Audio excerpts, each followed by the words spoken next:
Welcome to the bird media. నేను మీ పవన్ కృష్ణమూర్తి. ఏడవడానికి ఏదో ఒక సాకు కావాలి అనేది ఇన్ జనరల్గా అందరూ చెప్తుంటారు. అలాగే ఇవాళ కూడా ఇంకో సాకు దొరికింది. ఎందుకంటే ఆంధ్రప్రదేశ్లో విశాఖపట్నంలో సిఐఐ సమిట్ పెట్టుబడుల పండుగ అనడంటే ఇంకా దానికి పెద్ద పేరు ఏమైనా పెట్టుకోవచ్చా? అంటే మన ఆనందాన్ని ఇంకా కాస్త హై లెవెల్లో చెప్పాలి అనేటువంటిది. కేవలం పండుగ, ఉత్సాహం, ఇంకా ఏవైనా సరే అలాగా ఆంధ్రప్రదేశ్ మొత్తం అంతా కూడా జరుగుతూ ప్రతి ఒక్కళ్ళు అమ్మాయ మనకి కంపెనీలు వస్తున్నాయి, రేపు పొద్దున మన పిల్లలకు ఉద్యోగాలు ఎలా వస్తాయి, చదువుకునేటువంటి విద్యార్థుల ఆలోచన ఏంటంటే ఓకే ఇప్పుడు ఇన్ని ఇండస్ట్రీలు వచ్చాయి, నేను ఆల్రెడీ ఇప్పుడు బీటెక్లో ఉన్నాను, లేదంటే డిగ్రీలో ఉన్నాను, లేదంటే ఫార్మస్యూటికల్స్లో చదువుతున్నాను, ఇవి ఎలా ఉన్నాయి, రేపు పొద్దున ఏ కంపెనీ చూస్ చేసుకోవచ్చు, వీళ్ళు ప్రొడక్షన్ స్టార్ట్ చేయాలి, నా చదువు అయిపోయిన తర్వాత ఒక 1 year నేను అప్రెంటిస్ అనుకున్నా ఓకే సెట్ అయిపోవచ్చు, హ్యాపీగా బయట స్టేట్స్కి వెళ్ళక్కర్లేదు, ఏపీలోనే మనకు కావాల్సినవన్నీ ఉన్నాయనేటువంటి ఒక సుహృద్భావ చర్చలు జరుగుతున్నటువంటి నేపథ్యంలో ఏడవడానికి ఇది సాకు దొరకలేదు అన్నట్టుగా దీని మీద క్రెడిట్ చోరీ అనేటువంటి దాని మీద యుద్ధం నడుస్తుంది. దాని తర్వాత మాట్లాడుకుందాం. ఇక్కడ ప్రకటనలకి సంబంధించి అంటే ఆంధ్రప్రదేశ్ బ్రాండ్ మార్కెటింగ్ అవుతూ ఉంటే ఆ ప్రకటనలకి సంబంధించి మాత్రం ఒక ఏడుపు వినిపిస్తోంది. కరెక్ట్ గానే చెప్పొచ్చు, ఓపెన్ గానే చెప్పొచ్చు దీనికి సంబంధించినటువంటి అంశాన్ని కూడా. వైఎస్ఆర్సీపీ అధికార ప్రతినిధులు, రాష్ట్ర కార్యదర్శులుగా ఉన్నటువంటి వ్యక్తులు దీనికి సంబంధించి వ్యాఖ్యానిస్తూ ఒక ఫోటోని షేర్ చేశారు. ఆ ఫోటోలో ఉన్నటువంటిది ఏంటయ్యా అనేది చూస్తే, సారాంశం చూస్తే, భారతదేశంలో ముందుగా మన తెలుగు రాష్ట్రాల్లో అత్యధిక సర్క్యులేషన్ ఉన్నటువంటి తెలుగు పత్రికలు, అలాగే నేషనల్ వైడ్ ఉన్నటువంటి పత్రికలన్నింటిలో కూడా ఒక ప్రకటన, ఫుల్ పేజ్ ప్రకటన అనేది కనిపిస్తుంది. అది కూడా ఏంటంటే మొత్తం దీనికి సంబంధించి మన ఏదైతే ఈ సిఐఐ సమిట్ అనేది ఉందో ఈ సమిట్కి సంబంధించిన డీటెయిల్స్ తోటి ఒక ఫుల్ పేజ్ ప్రకటన ఇచ్చారు. తెలుగులో వచ్చేసరికి ఈనాడు, ఆంధ్రజ్యోతి, ప్రజాశక్తి, విశాలాంధ్ర, ఆంధ్రప్రభ ఈ పత్రికలకు ఇచ్చారు. ఈనాడు, ఆంధ్రజ్యోతి, ప్రజాశక్తి, విశాలాంధ్ర, ఆంధ్రప్రభ ఈ పత్రికలకు ఫుల్ పేజ్ ప్రకటనలు ఇచ్చారు. పేజ్లో మొత్తం అందరికీ సంబంధించి ముఖ్యమంత్రి గారి పేరు మీదే ప్రకటనలు ఇవ్వడం జరిగింది. పైన ఆంధ్రప్రదేశ్ ప్రభుత్వము, అలాగే sunrise state, central government, ప్రధాని నరేంద్ర మోడీ గారు, అలాగే పీయూష్ గోయల్ గారు, డిప్యూటీ సీఎం పవన్ కళ్యాణ్ గారు, మంత్రి నారా లోకేష్ గారు, ఐటీ మంత్రి చంద్రబాబు నాయుడు గారి పేరు మీదుగా ప్రకటన రిలీజ్ అయింది.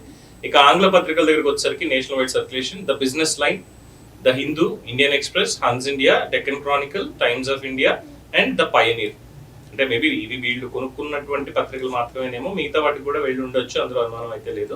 ఒకదానికి మాత్రం రాలేదు. దేనికి అనేది నేను చెప్పక్కర్లేదు, మీకు అర్థమైపోయే ఉంటుంది. ఇక్కడ వారు అనేది ఏంటంటే ఈరోజు 18 దినపత్రికలలో కోట్లాది రూపాయల ఖర్చుతో ఆంధ్రప్రదేశ్ కూటమి ప్రభుత్వం ఫ్రంట్ పేజీ యాడ్, ఈ ఇంగ్లీష్ కూడా సరిగ్గా రాదేమో, ఏడి అంటే యాడ్ అంటారు, ఏడిడి అంటే యాడింగ్, కలపడం అంటారు దాన్ని. సో ఫ్రంట్ పేజ్ లో కలిపారట. 2 తెలుగు రాష్ట్రాల్లో అత్యధిక సర్క్యులేషన్ మరియు పాఠకులను కలిగిన సాక్షి దినపత్రికకి ప్రభుత్వ యాడ్స్ ఇవ్వకపోవడం అనేది కక్ష సాధింపు. వారానికి ఒక ఫుల్ పేజీ యాడ్, ఏడిడి, మళ్ళీ ఇక్కడ ఏడి కాదు, ఈ 18 దినపత్రికల్లోనే ఇస్తున్నారు వారానికి ఒకసారిట. ఐఎన్పిఆర్ డిపార్ట్మెంట్ ని అడిగి వాళ్ళ దగ్గర ఉన్నటువంటి రూల్స్ అండ్ రెగ్యులేషన్స్ ఏంటి అనేది చూసుకుంటే దాన్నే చెప్తారు. అండ్ ఇంకొక పాయింట్ వచ్చేసరికి ఏంటంటే ఇక్కడ ఈనాడు, ఆంధ్రజ్యోతి, ప్రజాశక్తి, విశాలాంధ్ర, ఆంధ్రప్రభ ఇవి కనిపించలేదు, కేవలం సాక్షి ఒకటే కనిపించింది, ఇవ్వలేదు అనేటువంటిది.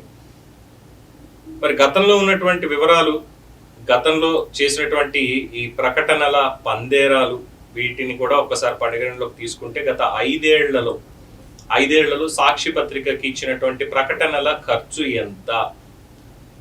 దాదాపుగా 450 కోట్ల రూపాయలు. ఓన్లీ ప్రకటనలకి మాత్రమే ఇచ్చినటువంటిది 403 కోట్ల రూపాయలని జనసేన ఆ రోజు ఆరోపణ చేసిన తర్వాత జీవీ రెడ్డి గారు మొత్తం ఈ ఇన్ఫర్మేషన్ అంతా కూడా బయటికి తెప్పించినటువంటి వ్యక్తి.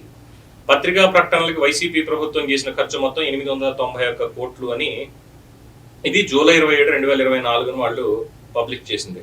కేవలం సాక్షి పత్రికకి మాత్రమే 403 కోట్లు, మిగిలిన అన్ని పత్రికలకి కలిపి 488 కోట్లు. అందులోనూ ఆంధ్రజ్యోతి పత్రికకి కేవలం 50 లక్షల రూపాయలు మాత్రమే 5 ఏళ్లలో ఇచ్చినటువంటి ప్రకటనల ఖర్చు.